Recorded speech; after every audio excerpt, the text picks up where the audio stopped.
Қайырлы күн баршаңызға. Бүгін сіздермен духовкада дайын болатын осындай керемет ыстық тамақтың рецептімен бөлісетін боламын. Алдымен осындай 3 тілім нанымызға сүтімізді құйып бұқтырып қоямыз.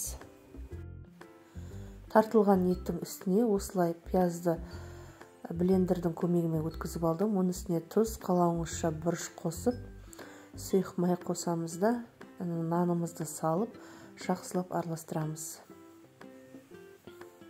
Егер де менің каналыма тіркелмеген болсаңыздар, тіркеліп, лайк басып, комментария жазып қойыңыздар. Мен сіздермен әлі де көптеген рецепттермен бөлісетін боламын. Формамыздың ішіне осылай кесе немесе кружканы алып, фаршымызды төртке бөлеміз. Сонан соң видеода көріп тұрғандарыңыздай, ішін ойып, әдемілеп форма жасайтын боламыз.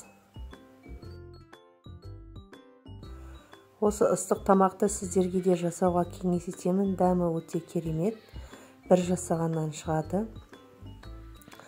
Осы ыстық тамақты жасап, жақындарыңызды қуантыңыздар. Осылай 4 кружкамыздың ішіне осылай форма шығарып болғаннан соң, ішіне үкіштен өткен сырымыз саламыз. Керек заттардың мөлшерін астына описанияға жазып кететін боламын. Сонан соң мінекей видеода көріп тұрғандарыңыздай үстіне қызанақ саламыз.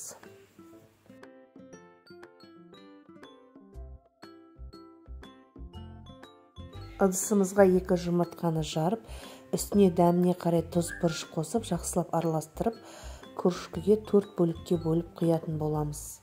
Сонан соң 200 градуста 40 минутқа пісіріп аламыз.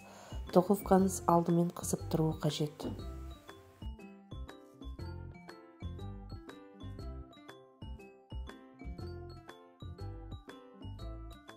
Неке тамағымыз дайын болды.